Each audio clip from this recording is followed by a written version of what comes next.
সিরিজের প্রথম ওয়ানডেতে ভালো শুরুর পরও হেরেছিল বাংলাদেশ, যেখানে বড়দায় মিডল অর্ডার ব্যাটারদের ব্যর্থতার এই তালিকায় আছেন লিটন দাসও। প্রথম ম্যাচে রান না পাওয়ায় লিটনকে অনুশীলনে দেখা যায়নি। শুক্রবার কলম্বোতে অনুশীলন করেছে টাইগাররা।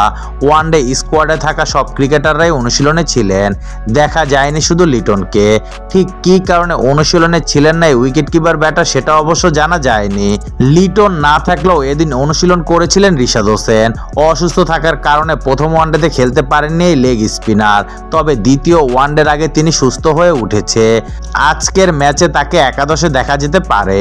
আজ সিরিজের দ্বিতীয় ওয়ানডেতে শ্রীলঙ্কার মুখোমুখি হবে বাংলাদেশ।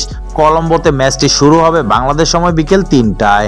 সিরিজের প্রথম ম্যাচ জিতে ইতিমধ্যে লিড নিয়েছে শ্রীলঙ্কা, তাই সিরিজে টিকে থাকতে হলে আজকের ম্যাচে জয়ের বিকল্প নেই বাংলাদেশের। অন্যদিকে শ্রীলঙ্কা জিতলে এক ম্যাচ হাতে রেখেই সিরিজ নিশ্চিত হয়ে যাবে স্বাগতিকদের।